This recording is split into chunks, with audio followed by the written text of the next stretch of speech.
The popular modern scientific materialist atheist worldview propagated by NASA, the mainstream media, and the public education system is that you are here because nothingness, for no reason, exploded and created everything. Before time, space, matter, consciousness, intelligence, and life, there was nothing. Then the nothingness exploded, and instead of destroying things like every other explosion ever, this explosion created things, created everything. The nothingness explosion somehow created space, time, and all matter in the universe in an instant and for no reason at all. Then all of the creationary explosive debris flying outward at over 670 million miles per hour for 14 billion years culminated to create you. Yes, first some of the more gaseous nothing came together, forming suns and stars. Then solid pieces of the nothing came together, forming planets and moons.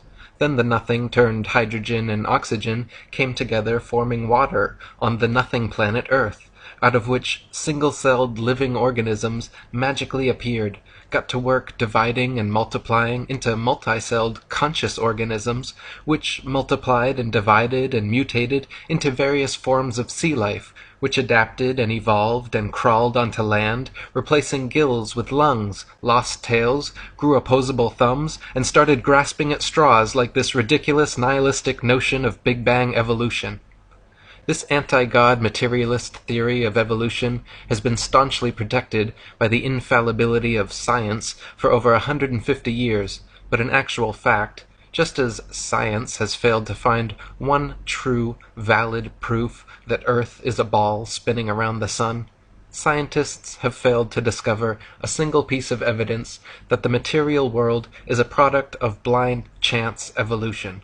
Furthermore, Big Bang evolution actually requires and presupposes many other claims which have already been proven false in previous chapters, such as the plurality of worlds, Newton's theory of gravity, Einstein's theory of relativity, stars being distant suns, and Earth being a planet, not a plane. Harun Yahya wrote, "Evolutionary theory claims that life started with a cell that formed by chance. According to this scenario, 4 billion years ago, various lifeless chemical compounds underwent a reaction in the primordial atmosphere on the Earth, in which the effects of thunderbolts and atmospheric pressure led to the formation of the first living cell. The first thing that must be said is that the claim that inanimate materials can come together to form life is an unscientific one that has not been verified by any experiment or observation. Life is only generated from life. Each living cell is formed by the replication of another cell. No one in the world has ever succeeded in forming a living cell by bringing inanimate materials together, not even in the most advanced laboratories. The theory of evolution faces no greater crisis than on the point of explaining the emergence of life. The reason is that organic molecules are so complex that their formation cannot possibly be explained as being coincidental, and it is manifestly impossible for an organic cell to have been formed by chance. How could all the interconnected and compartmentalized components, the cell wall, the cell membrane, the mitochondria, proteins, DNA, RNA, ribosomes, lysosomes, cytoplasm, vacuoles, nucleus, and other cell parts magically come together and create conscious intelligent life from unconscious dead matter? Just making one average-sized protein molecule is already composed of 288 amino acids of 12 varying types, which can be combined to 10 to the 300th power different ways. Of all those possibilities, only one forms the desired protein molecule, and there are over 600 types of proteins combined in the smallest bacterias ever discovered. Astronomer Fred Hoyle compared the odds that all the multifaceted and multifunctional parts of a cell could coincidentally come together and create life analogous to a tornado sweeping through a junkyard and assembling a Boeing 747 from the materials therein. Hoyle wrote that if there were a basic principle of matter which somehow drove organic systems toward life, its existence should easily be demonstrable in the laboratory. One could, for instance, take a swimming bath to represent the primordial soup, fill it with any chemicals of a non-biological nature you please, pump any gases over it or through it you please, and shine any kind of radiation on it that takes your fancy. Let the experiment proceed for a year, and see how many of those 2,000 enzymes, protein produced by living cells, have appeared in the bath. I will give the answer, and so save all the time and trouble and expense of actually doing the experiment. You will find nothing at all, except possibly for a tarry sludge composed of amino acids and other simple organic chemicals.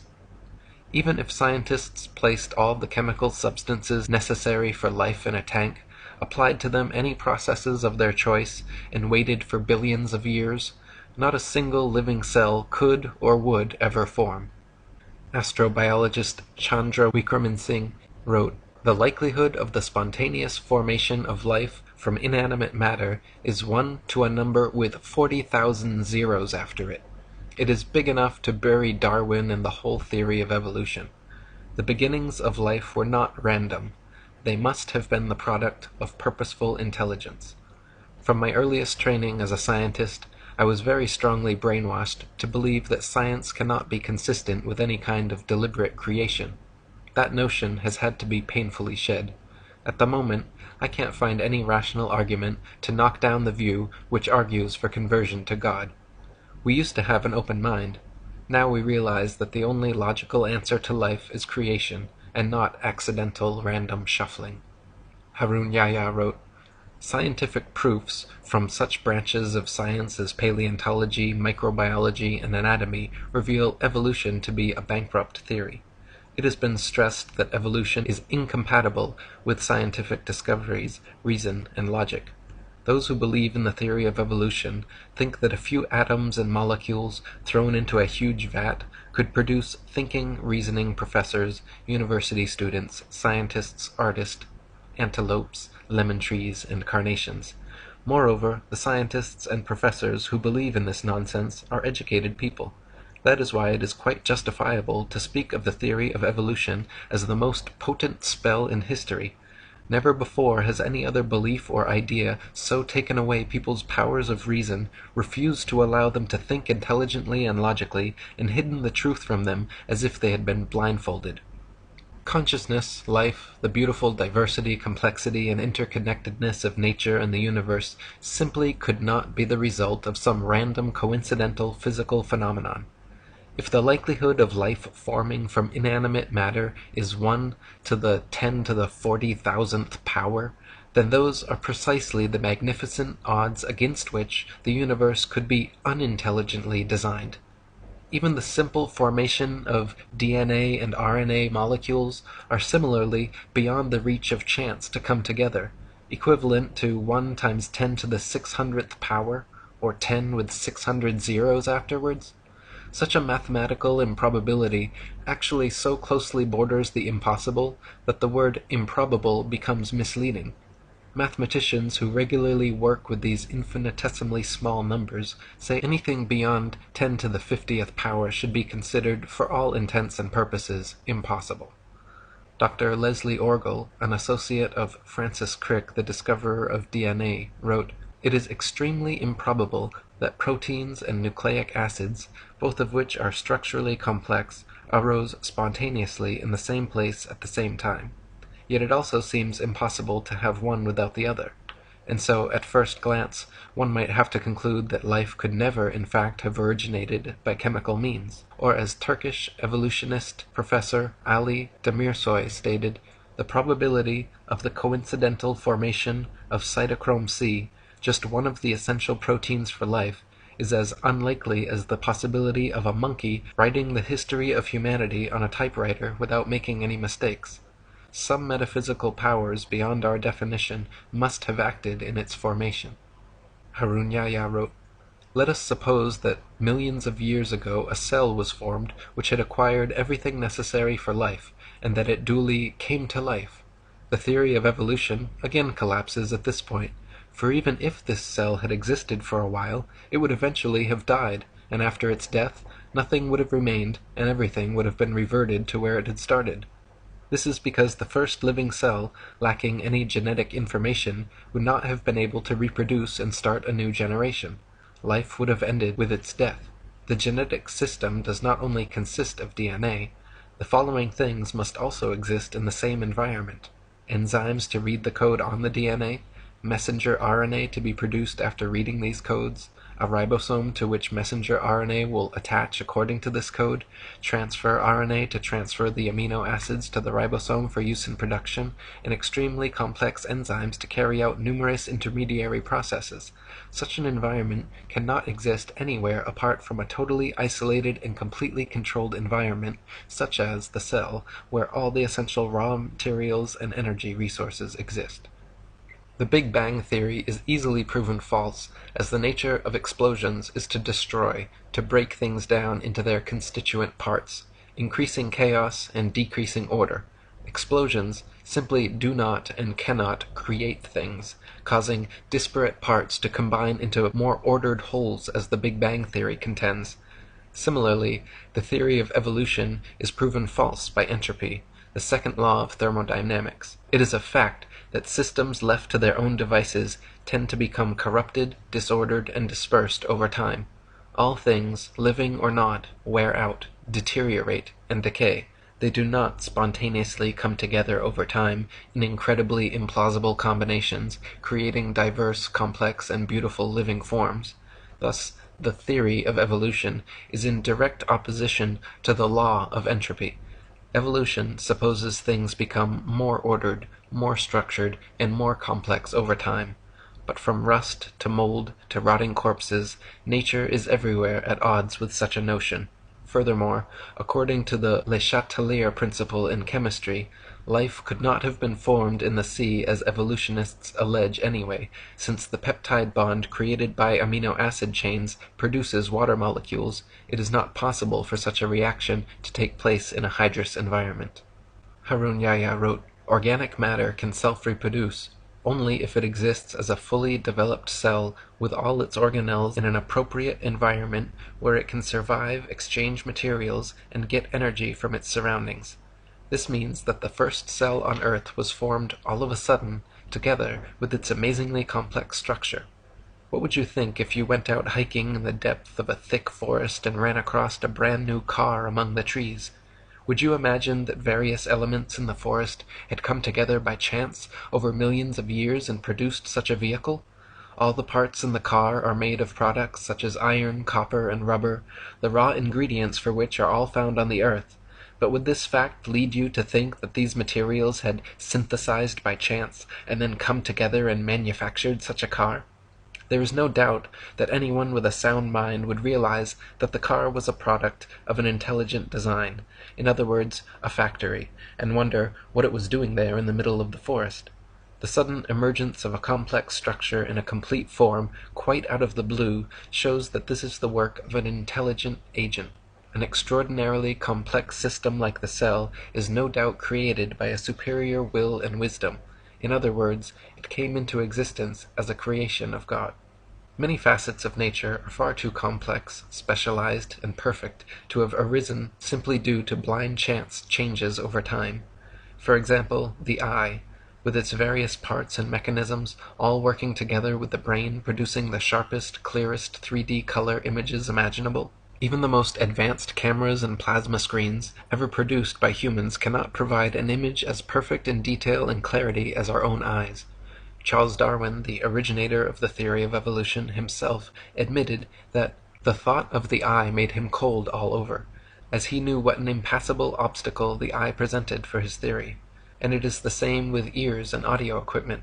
For over a century, many thousands of researchers, scientists, and engineers have been working in factories across the world trying to produce sharper, clearer audio and video playing and recording devices, never coming close to the capabilities and perfection of the human ear and eye. Harun Yahya wrote, "Look at the book you read, your hands with which you hold it, then lift your head and look around you. Have you ever seen such a sharp and distinct image as this one at any other place? Even the most developed television screen produced by the greatest television producer in the world cannot provide such a sharp image for you. This is a three-dimensional, colored, and extremely sharp image. No one would say that a hi-fi or a camera came into being as a result of chance. So how can it be claimed that the technologies that exist in the human body, which are superior even to these, could have come into being as a result of a chain of coincidences called evolution? It is evident that the eye, the ear, and indeed all the parts of the human body are products of a very superior creation. Charles Darwin, in his Origin of Species, the veritable Bible of atheist materialists, stated that, "If my theory be true, numberless intermediate varieties, linking most closely all of the species of the same group together, must assuredly have existed. Consequently, evidence of their former existence could be found only amongst fossil remains." Darwin himself knew no such transitional forms had been discovered, and hoped that they would be found in the future. He even admitted in his "Difficulties on Theory" chapter that these missing intermediate forms were the biggest stumbling block for his theory. He called it "the most obvious and gravest objection which can be urged against my theory." Harun Yahya wrote, "According to the theory of evolution, every living species has emerged from a predecessor. One species which existed previously turned into something else over time, and all species have come into being in this way. According to the theory, this transformation proceeds gradually over millions of years. If this were the case, then innumerable intermediary species should have lived during the immense period of time when these transformations were supposedly occurring. For instance, there should have lived in the past some half-fish, half-reptile creatures which had acquired some reptilian traits in addition to the fish traits which they already had. Or there should have existed some reptile bird creatures which had acquired some avian traits in addition to the reptilian traits they already possessed. Evolutionists refer to these imaginary creatures, which they believe to have lived in the past, as transitional forms. If such animals had really existed, there would have been millions, even billions of them. More importantly, the remains of these creatures should be present in the fossil record. The number of these transitional forms should have been even greater than that of present animal species, and their remains should be found all over the world." Darwin hoped that transitional forms of animal species gradually evolving into different species would eventually be discovered at some future time in the fossil record. To this day, however, no such transitional forms have ever been found anywhere in the world. Darwin's observations regarding natural selection and adaptation were certainly correct. So-called microevolution of various traits and characteristics within a species has been confirmed and widely exists. But macroevolution, the supposed transformation from one species into a completely different species, has never been observed, and no evidence of such evolution exists anywhere in the fossil record. Colin Patterson, senior paleontologist for the British Museum of Natural History and an ardent evolutionist, even he admits that Darwinists must concede natural selection has never been observed to actually cause anything to evolve.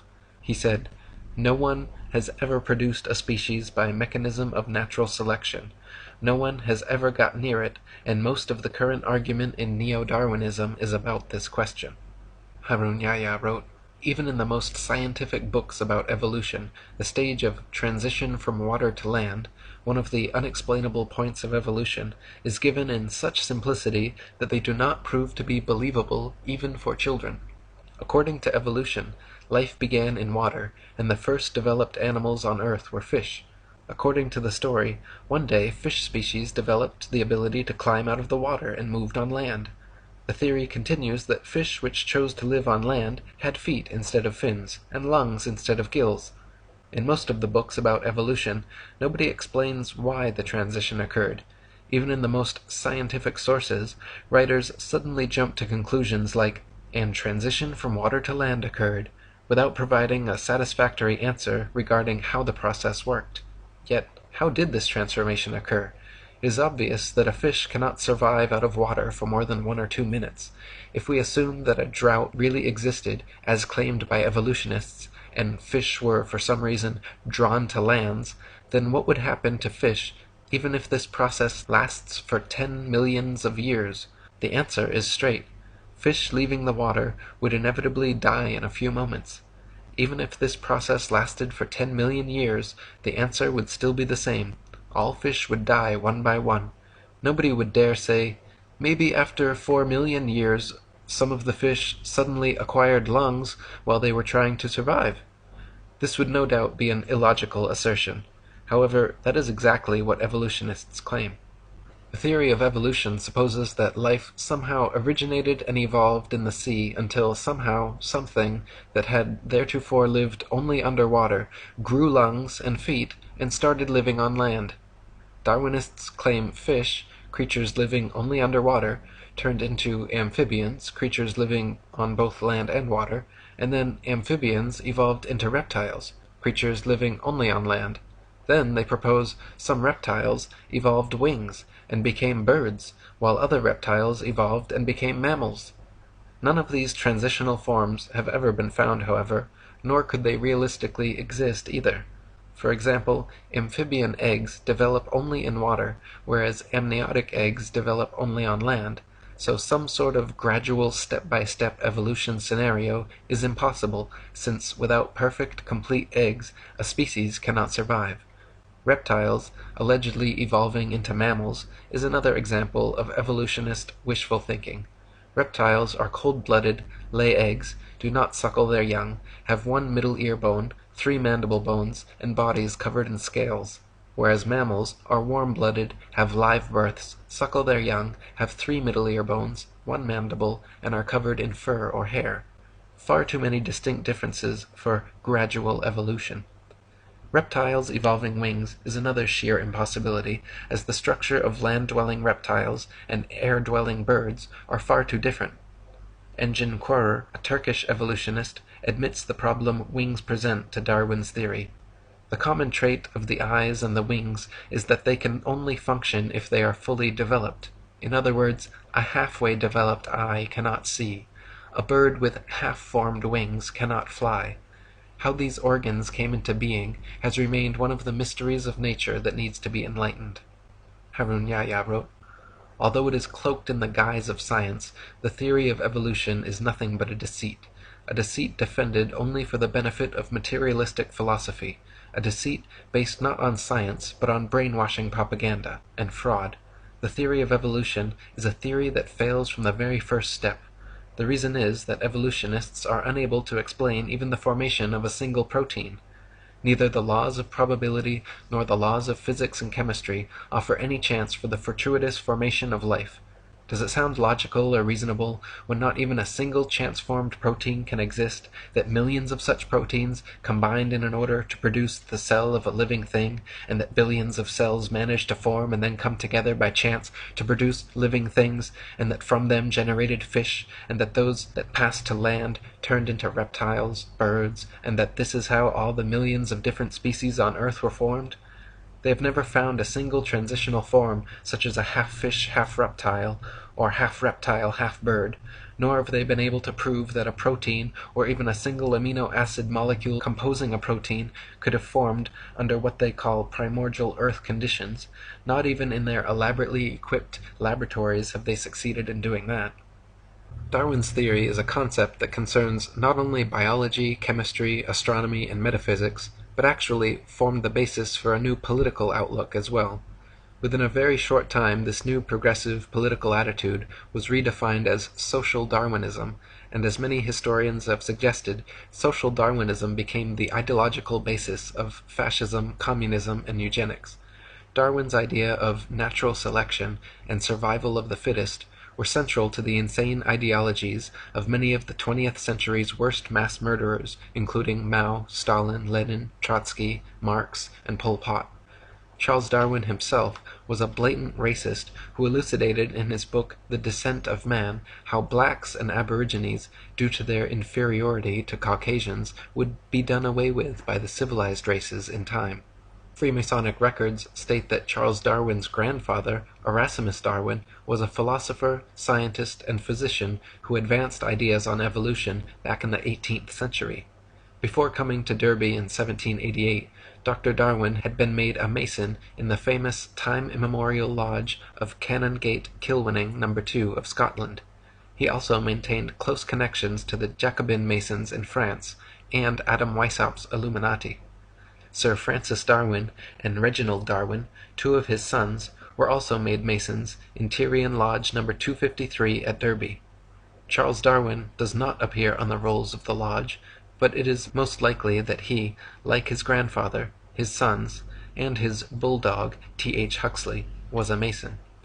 Charles wrote that he used to listen to his grandfather's ideas of evolution and was greatly influenced by them. Erasmus was the first man to put forward the notion of evolution in England. He was known as a respected person, but he had a very dark private life, and at least 2 illegitimate children.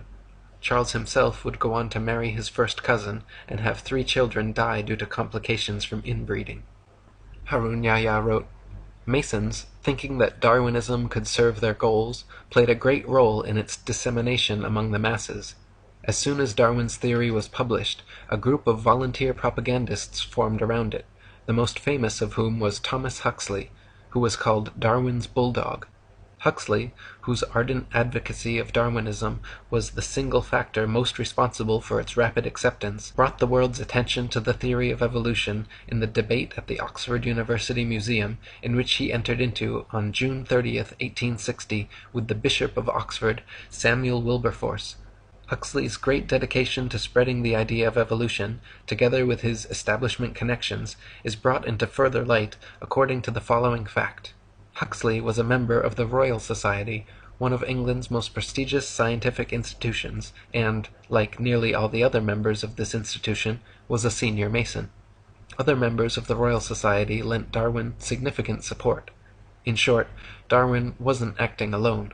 From the moment his theory was proposed, he received the support that came from the social classes and groups whose nucleus was made up of Masons. An important example which proves the fact that Darwinism is one of the biggest deceptions of atheistic Freemasonry is a resolution carried in a Mason meeting. The 33rd Degree Supreme Council of Mizraim Freemasonry at Paris reveals in its minutes its promotion of evolution as science, while they themselves scoffed at the theory. The minutes read as follows: "It is with this object in view," the scientific theory of evolution, "that we are constantly, by means of our press, arousing a blind confidence in these theories. The intellectuals will puff themselves up with their knowledge, and without any logical verification of them will put into effect all the information available from science, which our agentur specialists have cunningly pieced together for the purpose of educating their minds in the direction we want. Do not suppose for a moment that these statements are empty words. Think carefully of the successes we arranged for Darwinism." Atheistic Freemasonry in the United States has picked up the resolution of Mizraim before long.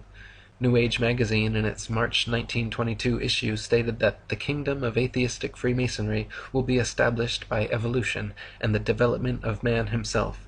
As seen above, the false scientific image of evolution is a deception set in the 33rd degree atheist Masonic lodges. Atheist Masons openly admit that they will use the scientists and media which are under their control to present this deception as scientific, which even they find funny. The Mimar Sinan Journal, published by the Turkish Great Freemasonry Lodge, has openly discussed their mission to use Darwinism to overthrow religion and belief in God. One article mentioned, "Today, the only valid scientific theory accepted both by most civilized countries and underdeveloped ones remains to be Darwinism. However, neither the Church nor other religions have collapsed yet. The legend of Adam and Eve is still being taught as religious teaching in holy books." In other words, it seems that one of the main goals of modern Masons, besides convincing people of the Ball Earth and Big Bang, is to abolish creationism and replace it with their godless myth of blind chance evolution.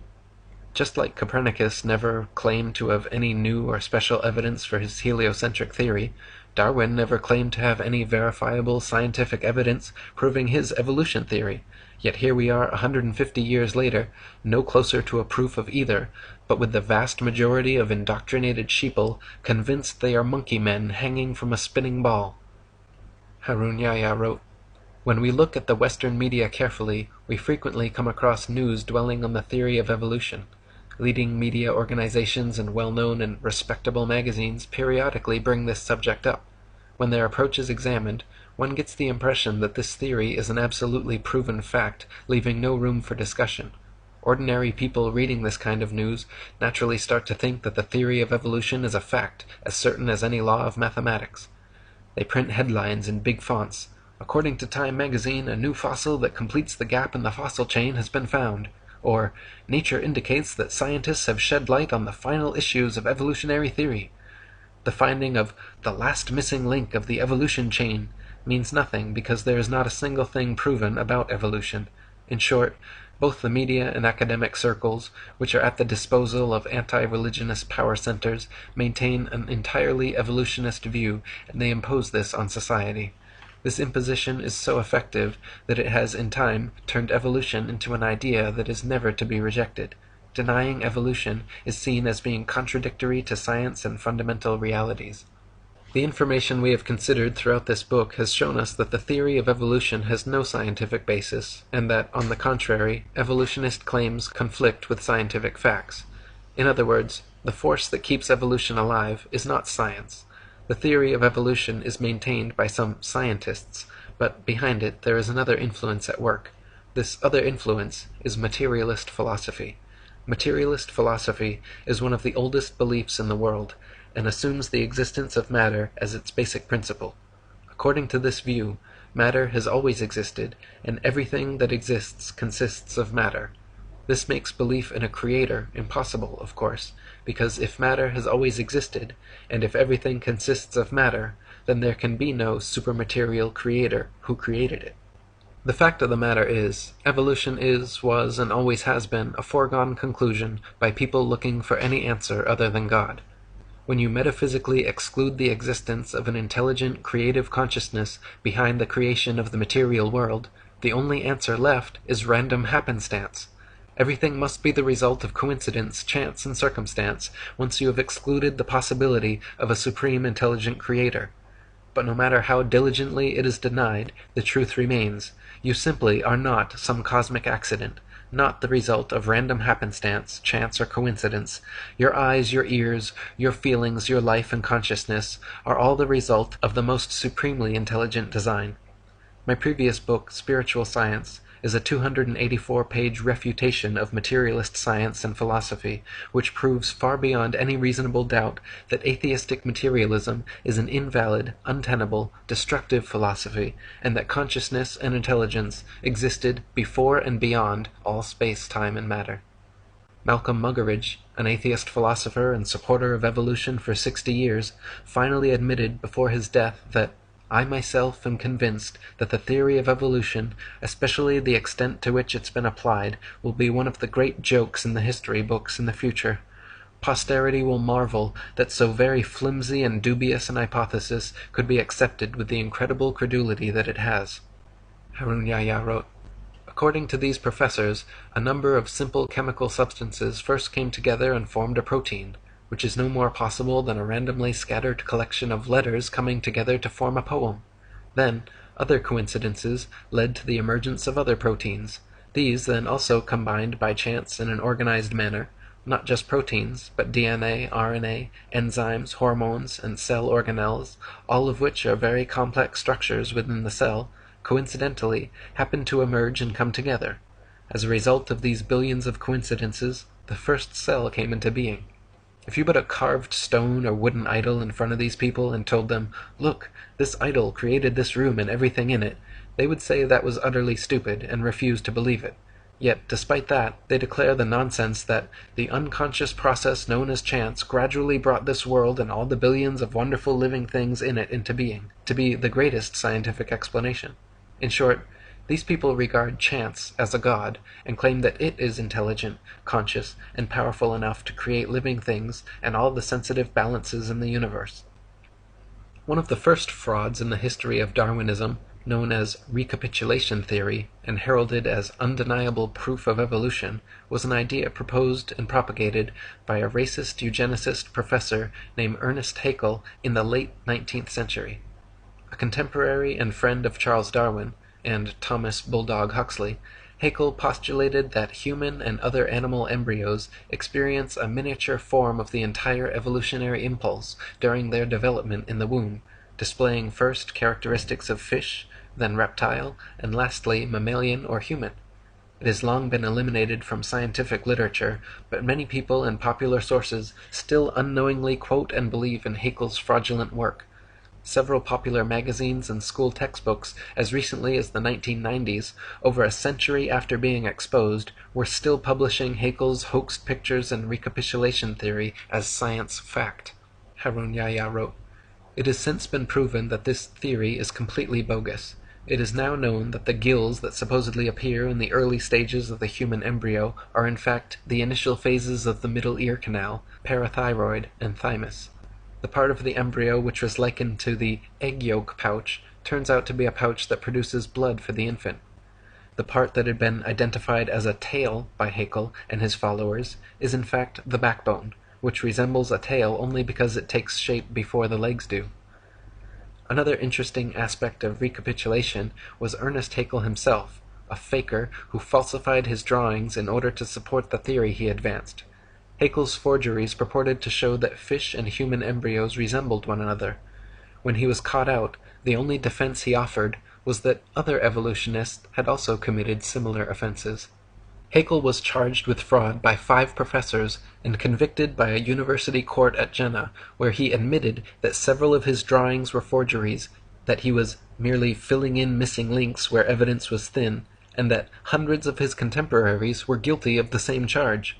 During the trial he said, "After this compromising confession of forgery, I should be obliged to consider myself condemned and annihilated if I had not the consolation of seeing side by side with me in the prisoner's dock hundreds of fellow culprits, among them many of the most trusted observers and most esteemed biologists. The great majority of all the diagrams in the best biological textbooks, treatises, and journals would incur in the same degree the charge of forgery, for all of them are inexact, and are more or less doctored, schematized, and constructed." What an admission! Not only did Haeckel confess his own forgeries, but he admitted that there were hundreds of other scientific fraudsters similarly doctoring findings in the best biological textbooks, treatises, and journals, several of which will be examined in this chapter. As it turns out, Haeckel had simply copied and printed the same human embryo pictures several times over, claiming each were various other animal embryos with exact parallels, when in fact the parallels do not exist, and the pictures were copies he knowingly and intentionally made to suit his recapitulation idea. Malcolm Bowden wrote, "To support his theory, Haeckel, whose knowledge of embryology was self-taught, faked some of his evidence. He not only altered his illustrations of embryos, but also printed the same plate of an embryo 3 times, and labeled one a human, the second a dog, and the third a rabbit, to show their similarity." Dr. Michael Richardson wrote, "This is one of the worst cases of scientific fraud. It's shocking to find that somebody one thought was a great scientist was deliberately misleading. It makes me angry. What Haeckel did was to take a human embryo and copy it, pretending that the salamander and the pig and all the others looked the same at the same stage of development. They don't. These are fakes." For the past 150 years, evolutionist scientists have been working diligently to propagandize the public into believing that modern humans are descended from ancient apes. The final and most difficult theoretical leap for the theory of evolution is this supposed million-year transition from ape to human.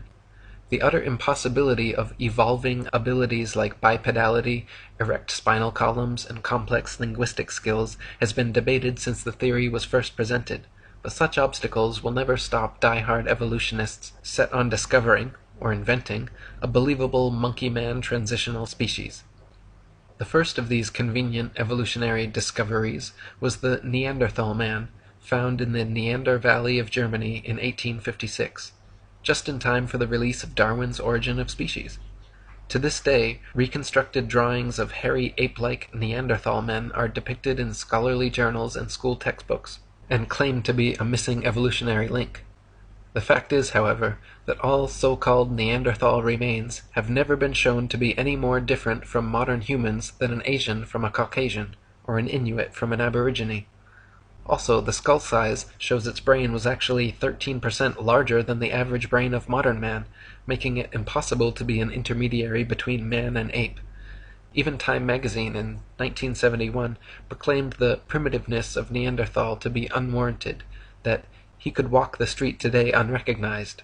One writer even commenting that historians of the future may declare all of us insane for not detecting and refuting this incredible blunder with adequate determination.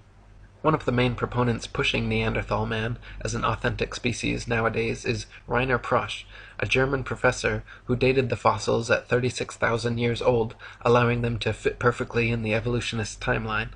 In 2005, however, Prosch was forced to retire in disgrace by a panel of Frankfurt University heads who determined he had fabricated data and plagiarized the work of his colleagues over the past 30 years. The once renowned carbon dating expert has presently been completely ostracized from the scientific community. It has since been determined that all Neanderthal skeletal remains are no more than a few thousand years old, some only a few hundred. They have also found modern human DNA in the bones, that their brain capacity was 13% larger than the modern average, their height 5'9", comparable to our average, and they had advanced tools, buried their dead, and enjoyed art. University of Berlin professor Rudolf Virchow, Ernest Haeckel's former professor and the father of modern pathology, back in 1872 concluded the original Neanderthal remains were simply that of an unfortunate Homo sapiens who had suffered childhood rickets, adult arthritis, and was victim to several damaging blows to the head. Erick Trinkaus, a paleoanthropologist from New Mexico University, concluded his examination stating, "Detailed comparisons of Neanderthal skeletal remains with those of modern human have shown that there is nothing in Neanderthal anatomy that conclusively indicates locomotor, manipulative, intellectual, or linguistic abilities inferior to those of modern humans." In 1891, the next ape-man discovery was found in Java, Indonesia, by Eugene Dubois, who coincidentally happened to be a student and apprentice of evolutionist hoaxer Ernest Haeckel. Dubois found a skull cap, a leg bone, a jaw fragment, and 3 teeth, from which he reconstructed the ape-like Java man. Within 10 years of its discovery, Java man was the main subject of over 80 evolution books and articles. It was given the scientific name of Anthropopithecus erectus, and later changed to Pithecanthropus erectus, and finally Homo erectus, undoubtedly for superficial pseudoscientific reasons. Hank Hanegraaff wrote, "Java man was discovered by a Dutchman. I'm a little embarrassed by that because I'm a Dutchman myself. His name was Eugene Dubois. The bones were found in 1891 on an Indonesian island of Java in Southeast Asia along the banks of the Solo River. And there was an interesting assortment. He found a leg bone, a skull cap, a jaw fragment, and 3 teeth. And that's what he concocted Java man from. Interestingly, some of the teeth were old and some young. The bones belonged to ape, female and male. It was an interesting conglomeration, and the reason that people didn't catch on to it is because the find of Dubois was kept from scholars for about 30 years. He also withheld the discovery of modern human remains, which were found in the same stratum as Java man. Of course, that would have ruined his claims that Java man was the ancestor of modern-day humans. Finally, enough pressure was placed on him that the actual bones were allowed to be examined and the discrepancies were found, and eventually enlightened America, as well as the world, found out that this was a hoax. Unfortunately, hoaxes die hard. Recently, Time magazine ran a cover story entitled "How Man Became Man," and starts off ridiculing Christians and creationists, then goes on to present Java man as though it were a fact. Java man's teeth were found to be of different ages, and the bones a mixture of human and ape, with a giant gibbon skull. Rudolf Virchow, Haeckel's own professor and the foremost pathology expert of his time, stated, "In my opinion, this creature was an animal, a giant gibbon in fact, and the thigh bone has not the slightest connection with the skull." He and many others have concluded the thigh bone is quite clearly human, while the skull cap and teeth belong to a primate. In 1912, a doctor and paleoanthropologist named Charles Dawson claimed to have found a jawbone and cranial fragment of an ape-man transitional form in a pit in Piltdown, England.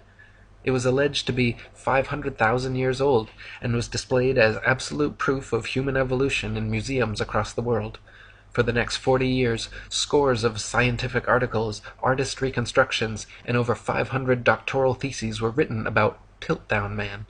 Objections and criticisms were raised immediately by contemporaries like Arthur Keith, but managed to be mitigated by Dawson until 1953, when tests proved conclusively that the Piltdown skull was actually human and only a few hundred years old, while the lower protruding jaw was from a recently deceased orangutan.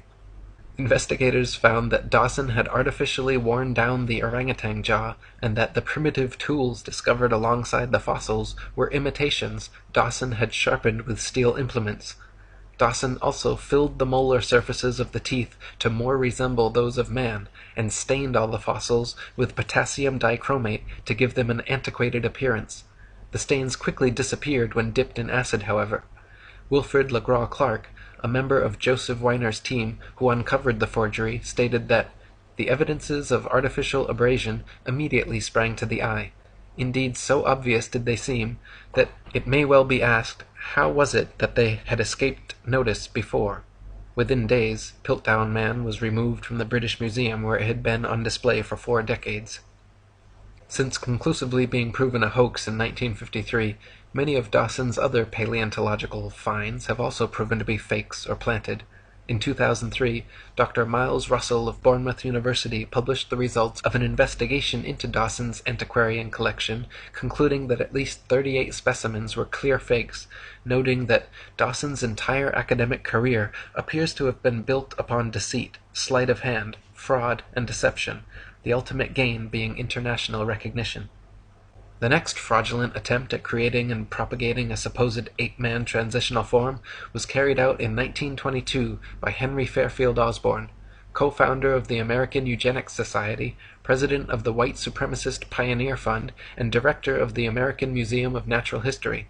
Osborn declared that he had been sent an anomalous tooth found in Snakebrook, Nebraska, which had characteristics of both ape and man. He determined that it came from the Pliocene period of ancient history, and affectionately labeled the tooth's owner Nebraska Man. Harun Yahya wrote, Nebraska Man was immediately given a scientific name, Hesperopithecus haroldkukei. Many authorities gave Osborn their support. Based on this single tooth, reconstructions of the Nebraska Man's head and body were drawn. Moreover, Nebraska Man was even pictured along with his wife and children as a whole family in a natural setting. Once Nebraska Man made the media rounds of popular publications, and the pliable public was sufficiently propagandized, the story disappeared until 1928, when William Bryan and William Gregory had the opportunity to independently examine the tooth. Their investigations both conclusively found that the tooth did not belong to a man or ape, but was actually from an extinct species of wild American pig called Presthenops. After William Gregory published his article, Hesperopithecus, apparently not ape nor a man, in Science magazine, all drawings and models of Nebraska Man and his family were quickly removed from evolutionist publications. Henry Osborn himself was forced to concede that Nebraska Man, Hesperopithecus haroldkukei, the supposed example of the Pliocene Pithecanthropus erectus, and his whole imaginary family were completely fictional fabrications. He never admitted to intentional fraud, and why would he? But as an ardent evolutionist, eugenicist, and white supremacist, a level of confirmation bias was likely. Osborn was even such a sadistic racist that he was quoted during a national debate unabashedly saying of World War I Army intelligence tests that, "I believe those tests were worth what the war cost, even in human life. We have learned once and for all that the Negro is not like us." Harun Yahya wrote, After Darwinism advanced the claim with his book The Descent of Man that man evolved from ape-like living beings, he started to seek fossils to support this contention. However, some evolutionists believed that half-man, half-ape creatures were to be found not only in the fossil record, but also alive in various parts of the world. In the early 20th century, these pursuits for living transitional links led to unfortunate incidents, one of the cruelest of which is the story of a pygmy by the name of Odabenga. Odabenga was captured in 1904 by an evolutionist researcher in the Congo. In his own tongue, his name meant friend. He had a wife and 2 children. Chained and caged like an animal, he was taken to the USA, where evolutionist scientists displayed him to the public in the St. Louis World Fair along with other ape species and introduced him as the closest transitional link to man. 2 years later, they took him to the Bronx Zoo in New York, and there they exhibited him under the denomination of Ancient Ancestors of Man, along with a few chimpanzee, a gorilla named Dina, and an orangutan called Duhong. Dr. William Hornaday, the zoo's evolutionist director, gave long speeches on how proud he was to have this exceptional transitional form in his zoo, and treated caged Otabenga as if he were an ordinary animal. Unable to bear the treatment he was subjected to, Otabenga eventually committed suicide.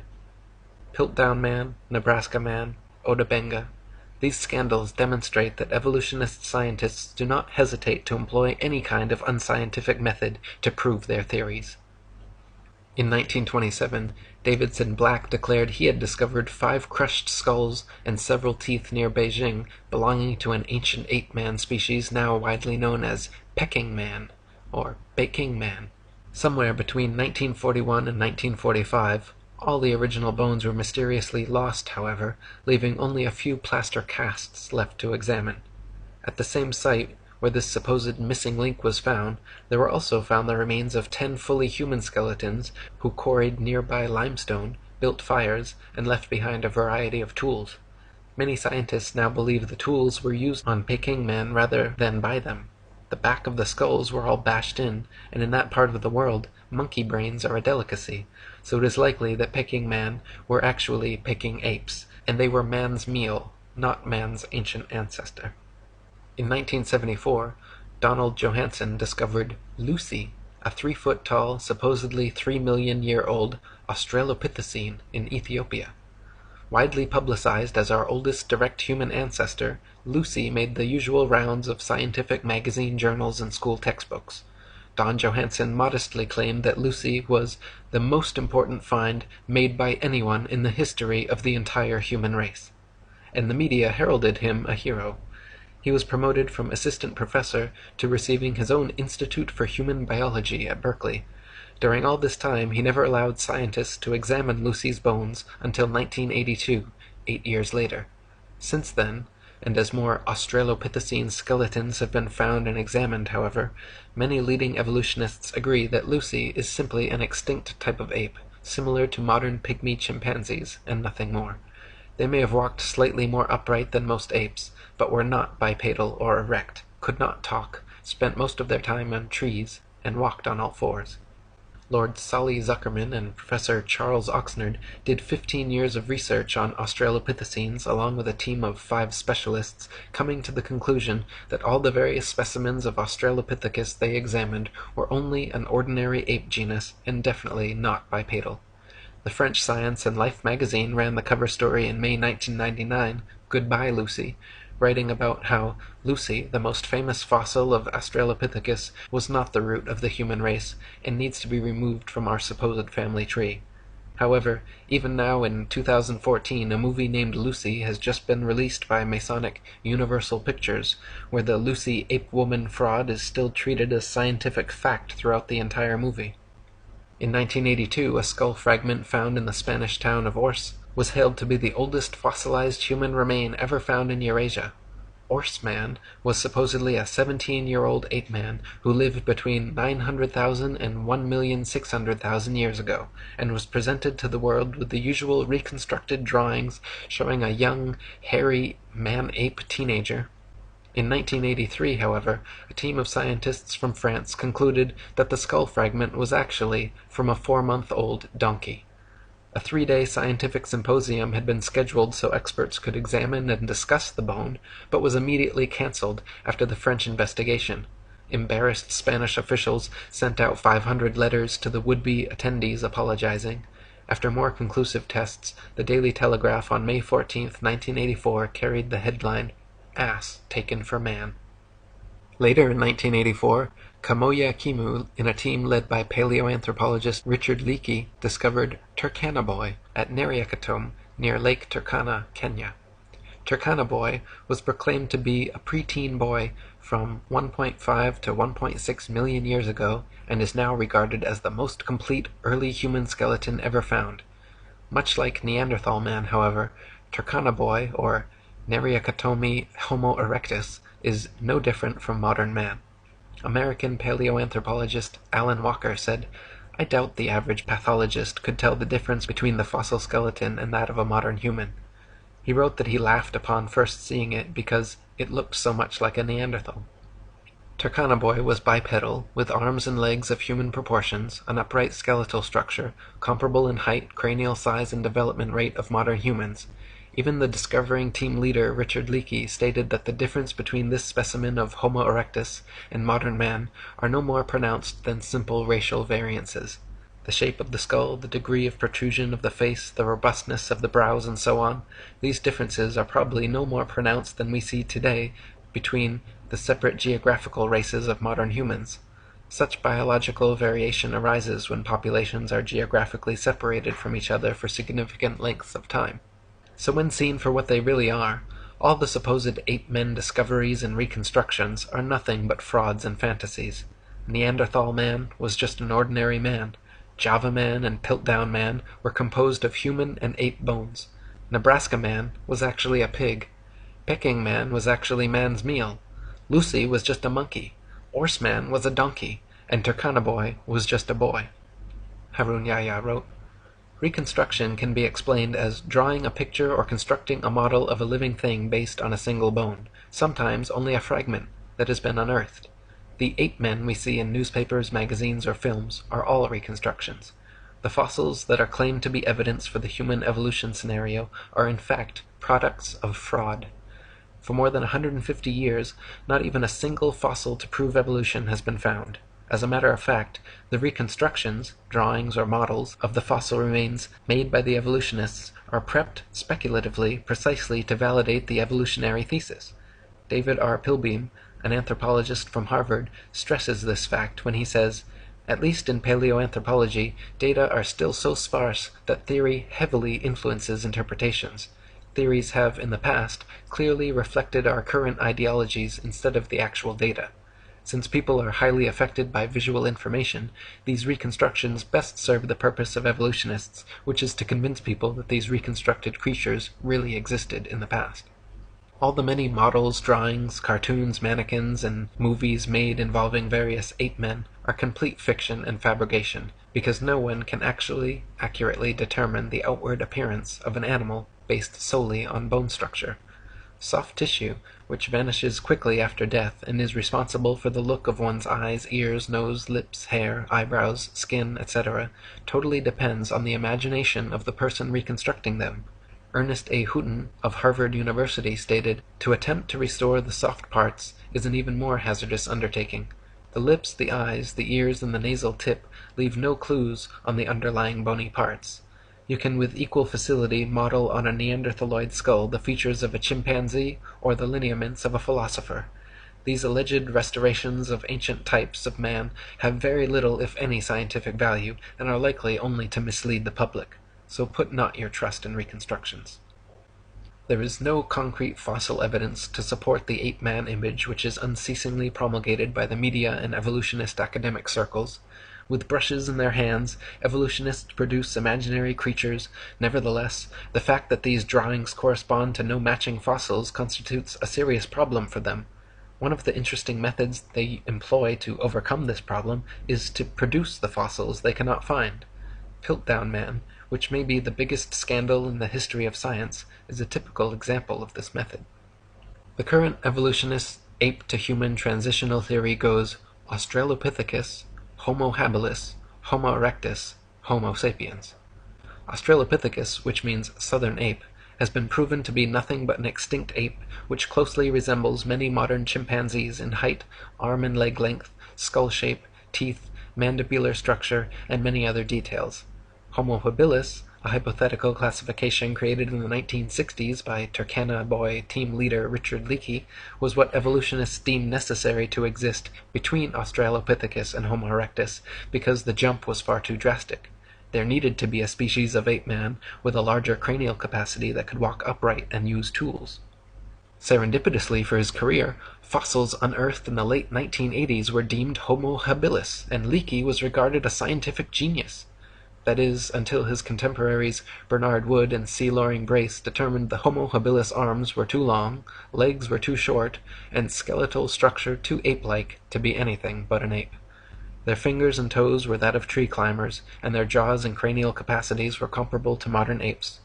American anthropologist Holly Smith in 1994 concluded Homo habilis was not homo, or human at all, but simply an ape, just like Australopithecus. She stated that, restricting analysis of fossils to specimens satisfying these criteria, patterns of dental development of Australopithecines and Homo habilis remain classified with African apes. Those of Homo erectus and Neanderthals are classified with humans. So, Australopithecus and Homo habilis, the first two classifications, are both actually fully ape, while Homo erectus and Homo sapiens, the second two classifications, are in fact fully human and comparable to modern man, with variances no greater than the natural variances of race and genetics. So even after 150 years of discoveries, evolutionists are no closer to finding a true transitional species existing between ape and man, and no closer to proving their theory. Nor can they answer how apes could develop bipedality, human arm and leg length ratios, erect spinal columns, and complex linguistic skills. If humans evolved from apes, why do apes still exist? Why don't any of these supposed transitional forms still exist now, and where are true examples in the fossil record? The class Dinosauria was originally defined by Sir Richard Owen of the Royal Society and Superintendent of the British Museum Natural History Department in 1842. Or, in other words, the existence of dinosaurs was first speculatively hypothesized by a knighted museum head coincidentally in the mid-19th century during the heyday of evolutionism, before a single dinosaur fossil had ever been found. The Masonic media and mainstream press worldwide got to work hyping stories of these supposed long-lost animals, and then, lo and behold, 12 years later, in 1854, Ferdinand Vanderveer Hayden, during his exploration of the upper Missouri River, found proof of Owen's theory. A few unidentified teeth he mailed to leading paleontologist Joseph Leidy, who several years later declared them to be from an ancient, extinct Trachodon dinosaur, which, beyond ironically, means rough tooth. Firstly, it should be needless to say that it is impossible to reconstruct an entire hypothetical ancient animal based on a few teeth. But even more importantly, it is dubious that a myriad of ancient reptile, bird, and reptile mammal transitional forms necessary for the blossoming theory of evolution would be hypothesized and then conveniently discovered by teams of evolutionist archaeologists purposely out looking to find such fossils. And it is even more dubious that such fossils have supposedly existed for millions of years, but were never found by or known to any civilization in the history of humanity until evolutionism's Masonic Renaissance in the mid-19th century. David Wozni wrote, "Why are there no discoveries by Native Americans in all the years previous when they roamed the American continents? There is no belief of dinosaurs in the Native American religion or tradition. For that matter, why were there no discoveries prior to the 19th century in any part of the world? According to the World Book Encyclopedia, before the 1800s, no one ever knew that dinosaurs existed. During the late 1800s and early 1900s, large deposits of dinosaur remains were discovered. Why has man suddenly made all these discoveries? No tribes, cultures, or countries in the world ever discovered a dinosaur bone before the mid-1800s, and then they were suddenly found all over the world in North America, South America, Europe, Asia, Africa, Argentina, Belgium, Mongolia, Tanzania, West Germany, and many other places apparently had large deposits of dinosaur fossils never before seen. All these places were inhabited and well explored for thousands of years before this time. Why had no one ever found a dinosaur fossil before?"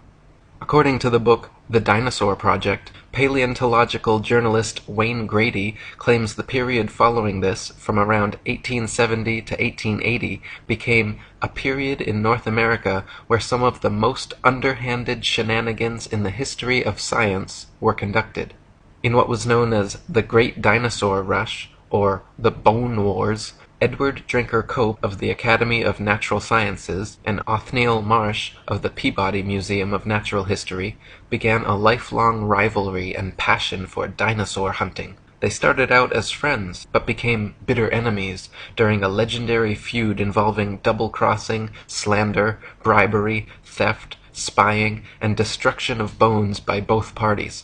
Marsh is said to have discovered over 500 different ancient species, including 80 dinosaurs, while Cope discovered 56. Out of the 136 dinosaur species supposedly discovered by the two men, however, only 32 are presently considered valid, as the rest have all proven to be falsifications and fabrications.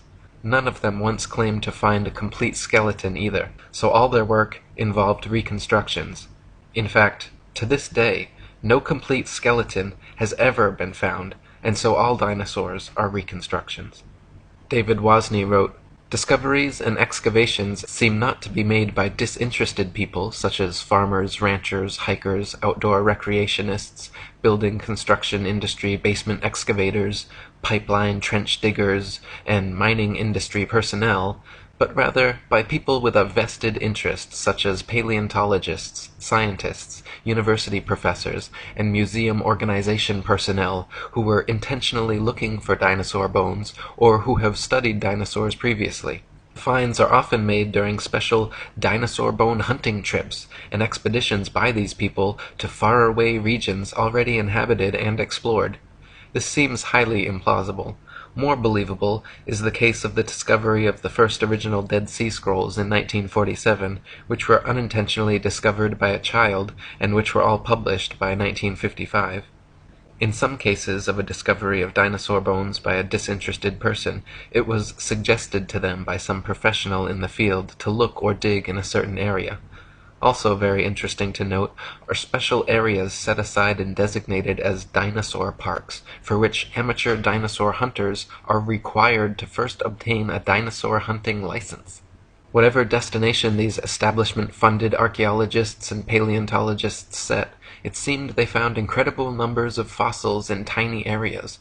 In one of the largest dinosaur excavation sites, called the Ruth Mason Quarry, over 2,000 fossils were allegedly discovered.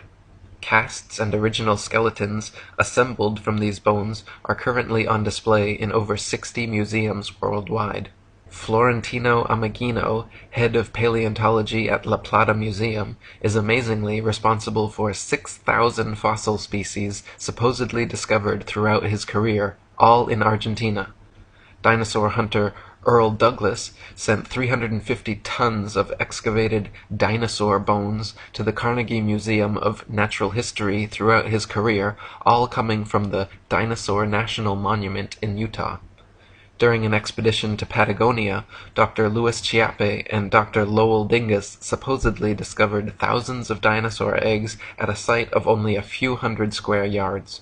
Many experts have mentioned how such finds of huge quantities of fossils in one area by just a few highly invested individuals goes against the laws of natural probability and lends credence to the likelihood of forgeries or concentrated planting efforts. David Wozni wrote, "Dinosaur bones sell for a lot of money at auctions. It is a profitable business. There is pressure for academics to publish papers. Museums are in the business of producing displays that are popular and appealing. Movie producers and the media need to produce material to sell to stay in business. The mainstream media loves to hype alleged dinosaur finds. Much is to be gained by converting a bland, non-dinosaur discovery of a bone of modern origin into an impressive dinosaur find and letting artists' interpretations and imaginations take the spotlight rather than the basic, boring, real find. There are people who desire and crave prestige, fame, and attention. There is the bandwagon effect and crowd behavior, and then there are people and entities pursuing political and religious agendas. Highly rewarding financial and economic benefits to museums, educational and research organizations, university departments of paleontology, discoverers and owners of dinosaur bones, and the book, television, movie, and media industries may cause sufficient motivations for ridiculing of open questioning and for suppression of honest investigation. The fact that T-Rex bones have sold at auctions for upward of $12 million shows how lucrative the field of dinosaur hunting can be, and it just happens to be museum officials who serendipitously seem to make the most prolific finds. The first dinosaur to ever be publicly displayed was the Hadrosaurus folci at Edward Drinker Cope's Academy of Natural Sciences in Philadelphia. The bones were co-discovered by Joseph Leidy, Cope's esteemed professor, and the man responsible for the Trachodon Toothosaurus. The original Hadrosaurus reconstruction, which is still on display today, shows a huge plaster-cast bipedal reptile standing upright, using its tail as a third leg. What few people know, however, is that no skull was ever discovered, and no original bones were put in the public exhibit. David Wozni wrote, "A visual and a sculptural artist were promptly hired to invent a skull, and from the illustrations of another artist, who had depicted the iguanodon, the two artists drew the same face for the Hadrosaurus folci. The people involved could now technically defend the existence of this dinosaur if someone were to ask. The stunt worked out so well and fooled the public so thoroughly that they could later change the head of the creature without anyone noticing. To this day, Hadrosaurus folci is on display at the Academy of Natural Sciences in Philadelphia. The bones are said to be kept behind heavy closed doors, but a plaster copy is exhibited in their place. So we learn of an iguana skull being substituted for the skull of a dinosaur on display. What was the public told at the time? What are we not being told today? What we are not being told is that this is the rule and not the exception. To this day, not a single complete skeleton of any dinosaur has ever been found. All the museum displays, models, mannequins, cartoons, and movies of prehistoric monsters you have ever seen are all imaginative reconstructions based on incomplete skeletons arranged in a manner paleontologists believe to be most realistic. Furthermore, the skeletons exhibited in museums are all admittedly intricate fabrications made of plaster, fiberglass, various epoxies, and other animal bones, not original fossils. When dinosaur bones are transported and prepared, they use strips of burlap soaked in plaster to jacket over the fossils. Then, after applying a tissue separator to keep the plaster from direct contact with the bone, the soaked burlap strips are laid on until it is totally encased in a protective, mummy-like coating ready for safe transport.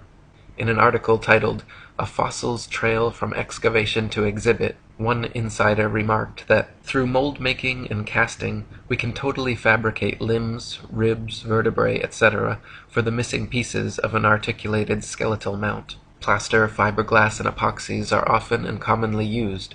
In reconstruction work on single bones, small to large cracks can be filled in with mache or plaster mixed with dextrin, a starch that imparts an adhesive quality and extra hardness to regular molding plaster. We've also had success using epoxy putties. Large missing fragments can be sculpted directly in place with these same materials. In other words, museum personnel work with plaster and other materials to transport and fabricate skeletons and missing or incomplete bones all the time. In fact, the huge dinosaur bone displays found in museums across the world are admittedly carefully prepared fakes. No independent researcher has ever examined a real dinosaur. They claim all the actual fossils are kept in high-security storage, but only a select few paleontologists are ever allowed to examine them, so the ability to ascertain their authenticity is kept from the general public. Robin Kofod wrote, "Most people believe that dinosaur skeletons displayed in museums consist of real dinosaur bones. This is not the case. The real bones are incarcerated in thick vaults to which only a select few highly placed researchers hold a key, which means that no independent researcher has ever handled a Tyrannosaurus rex bone. When people unaffiliated with the paleontological establishment attempt to gain access in order to study these dinosaur bones, they are met with refusal upon refusal. Only around 2,100 dinosaur bone sets have been discovered worldwide, and out of these, only 15 incomplete Tyrannosaurus rex bone sets have been found. These dinosaur bone sets have never formed a complete skeleton, but from these incomplete bone sets, paleontologists have constructed a hypothesis about the appearance of the whole skeleton which they have modeled in plastic. If thousands of long necks and large carnivorous reptiles had really roamed the earth, we wouldn't only have found 2,100 dinosaur bone sets, but millions of bones, with ordinary people tripping over them when digging in their vegetable patches." David Wozni wrote, "When children go to a dinosaur museum, are the displays they see displays of science or displays of art and science fiction? Are we being deceived and brainwashed at an early age into believing a dinosaur myth? Deep, probing questions need to be asked of the entire dinosaur business. There may have been an ongoing effort since the earliest dinosaur discoveries to plant, mix and match bones of various animals such as crocodiles, alligators, iguanas, giraffes, elephants, cattle, kangaroos, ostriches, emus, dolphins, whales, rhinoceroses, etc., to construct and create a new man-made concept, prehistoric animal called the dinosaur. Where bones from existing animals are not satisfactory for deception purposes, plaster substitutes may be manufactured and used. Some materials similar or superior to plasticine clay or plaster of Paris would be suitable. Molds may also be employed. What would be the motivation for such a deceptive endeavor? Obvious motivations include trying to prove evolution, trying to disprove or cast doubt on the Bible and the existence of a God, and trying to disprove the young Earth theory. The dinosaur concept implies that if God exists, he tinkered with his idea of dinosaurs for a while, then probably discarded or became tired of this creation, and then went on to create man.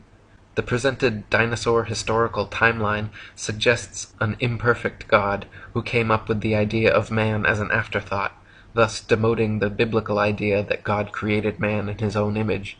Type dinosaur skulls into a search engine, and you will find a variety of replicas, tailor-made dinosaurs, and museum-quality skeletons.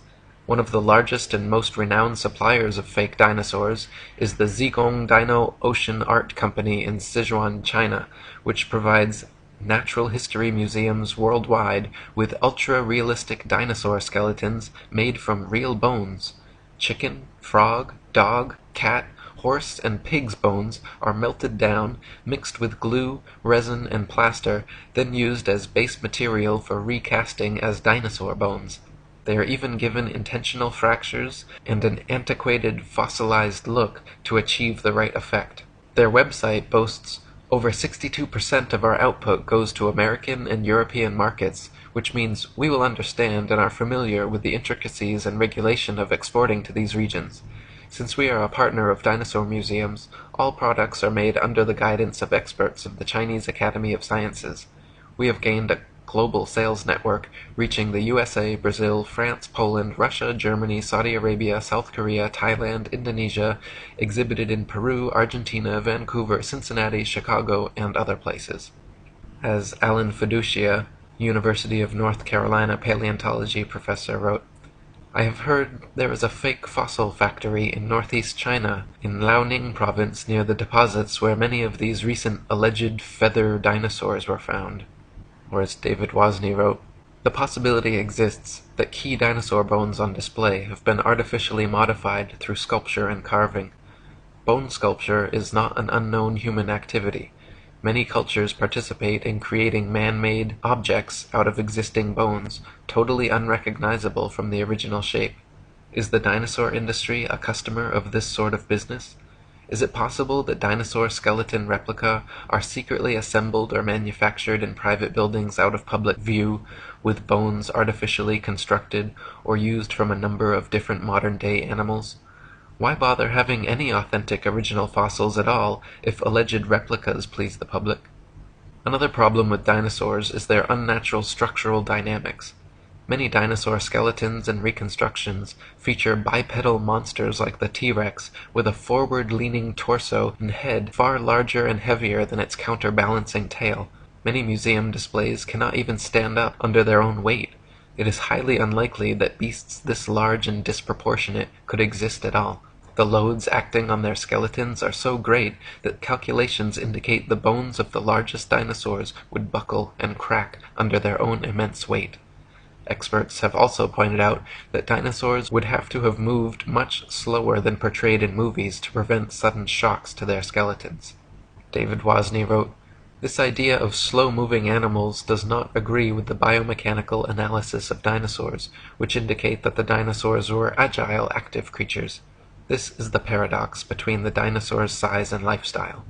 Many displays and drawings of dinosaurs appear to be an absurdity, showing a two-legged animal that would be totally off balance, with the weight of head and abdomen much greater than weight of tail, which is supposed to act as a counterbalance. Is the dinosaur industry a case of science trying to meet public desires or expectations? The movie Jurassic Park is an example of showing dinosaurs much larger than any current displays in museums. After the movie came out, it is interesting to note that many articles were written asking, "Is this possible?"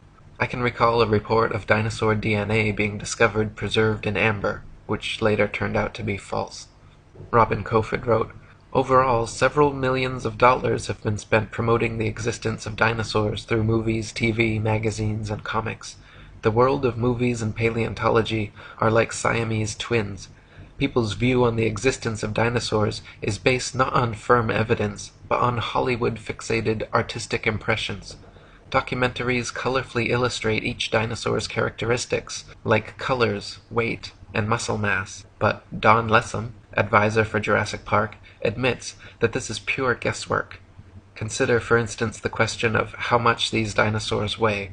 Don Lessam says, "Scientists don't know how much dinosaurs weighed."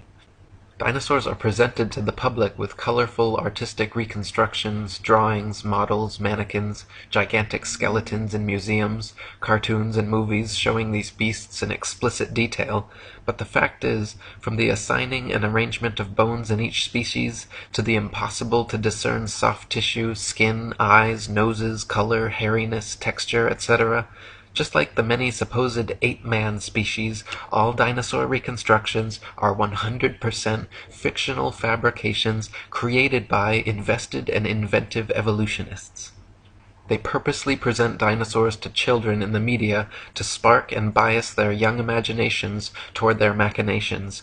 Cartoons like Ice Age and The Land Before Time, movies like Jurassic Park and Dinosaur Island, coloring books, dolls, plastic toys, elementary school textbooks, and huge displays in children's museums certainly have an effect on budding young minds. National Geographic and the Ice Age movies were produced by Mason Rupert Murdoch's News Corp and 20th Century Fox.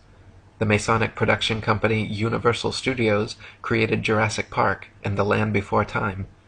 They are owned by Comcast, whose main shareholders are Masons J.P. Morgan and the Rothschilds. Discovery Channel, which features many dinosaur documentaries, is also financially advised by N.M. Rothschilds and Son Limited. Former paleontology student Michael Forsell claimed on a radio interview with leading paleontologist Jack Horner that he was a total fraud, fabricating evidence and perpetuating the myth of dinosaurs. He continued on saying, "I started my career in the field of paleontology only to leave my studies once I realized the whole thing was a sham. It's nonsense. Most of the so-called skeletons in museums are actually plaster casts. They even do it openly on documentaries now, preserving the bones my ass. I struggled as a student mainly because I could not tell the difference between a fossilized egg and an ordinary rock, and of course there is no difference. I was treated like a leper when I refused to buy into their propaganda and promptly left the course. Dinosaurs never existed. The whole shebang is a freak show. They just grab a couple of old bones and form them into their latest Frankenstein's monster-like exhibit. We are all being fooled, and it's wrong, but together we can stop it." Many claim that since dinosaur fossils have been radiometrically dated to be tens of millions of years old, that their authenticity is thus proven. The fact is, however, that the methods used to date dinosaur fossils involve not measuring the actual fossils, but the rocks near where they are found.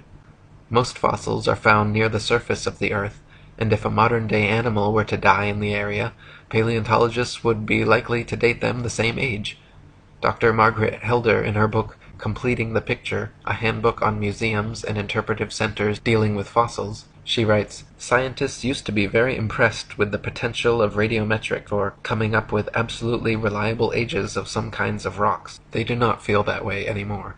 Having had to deal with numerous calculated dates which are too young or too old compared with what they expected, scientists now admit that the process has many more uncertainties than they ever would have supposed in the early years. The public knows almost nothing about uncertainties in the dating of rocks. The impression that most people have received is that many rocks on Earth are extremely old and that the technology exists to make accurate measurements of the ages. Scientists have become more and more aware, however, that the measurements which the machines make may tell us nothing about the actual age of the rock." One of the main reasons that evolutionists needed the existence of dinosaurs was to answer the complicated problems present in the theory of evolution, including sea-dwelling animals evolving into land dwellers, reptiles evolving wings, feathers, flying and becoming birds, as well as other reptiles evolving warm blood, live births, breasts, and becoming mammals, through their imaginary multi-million-year timeline and a variety of supposed transitional dinosaur forms. The paleontological establishment has been promoting various sea dinosaur, reptile/birds, and reptile/mammals to bridge these gaps. Many professionals and experts in the field have disputed such findings as often as they have been presented, however. Dr. Storrs Olson, a Smithsonian Institute scientist, wrote, "The idea of feathered dinosaurs and the theropod origin of birds is being actively promulgated by a cadre of zealous scientists acting in concert with certain editors at Nature and National Geographic, who themselves have become outspoken and highly biased proselytizers of the faith. Truth and careful scientific weighing of evidence have been among the first casualties in their program, which is now fast becoming one of the grander scientific hoaxes of our age. No authentic feathers have ever been found with dinosaur fossils, though a few exposed hoaxes certainly attempted to fake it." Dr. Olson called the adding of feathers to their findings hype, wishful thinking, propaganda, nonsense fantasia, and a hoax. In the 1990s, many fossils with feathers were supposedly discovered in China, suspiciously close to the Zhejiang Dino Ocean Art Company, but when examined, Dr. Timothy Rowe found the so-called Confuciusaurus was an elaborate hoax. He also found the Archaeoraptor, supposedly discovered in the 90s, was composed of bones from 5 different animals. When Dr. Rowe presented his findings to National Geographic, the head scientist reportedly remarked, "Well, all of these have been fiddled with." National Geographic then proceeded with their news conferences and media stories about the Archaeoraptor fossils being genuine and having found the missing link in evolution. Robin Kofod wrote, "In 1999, National Geographic magazine was busted when they presented in a colorful and fancily presented article the missing link, an Archaeoraptor dinosaur, which was supposed to support the basic tenet of evolutionary theory that dinosaurs had slowly developed over millions of years. Their proof consisted of a fossil where carefully arranged bone imprints gave the impression of a creature half dinosaur and half bird. The scam was discovered during a CT scan which uncovered unnatural bone links. National Geographic magazine was later forced to admit, when pressured, that the fossil was man-made." Paleontologists claim that Archaeopteryx is another transitional form of bird evolved from dinosaurs, but this theory falls on its face against overwhelming evidence to the contrary. Other species like Confuciusaurus, Launingornis, and Eola lavis have all been found to be contemporary with the Archaeopteryx and are indistinguishable from present-day birds. Alan Fiducia from University of North Carolina, one of the most famous ornithologists in the world, stated, "I've studied bird skulls for 25 years, and I don't see any similarities whatsoever. I just don't see it. Theropod origin of birds, in my opinion, will be the greatest embarrassment of paleontology of the 20th century."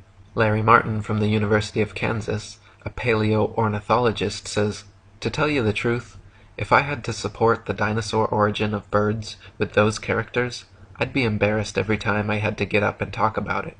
Even if dinosaurs did evolve into birds to fill their evolution gap, it does not explain how something like the common housefly could have evolved.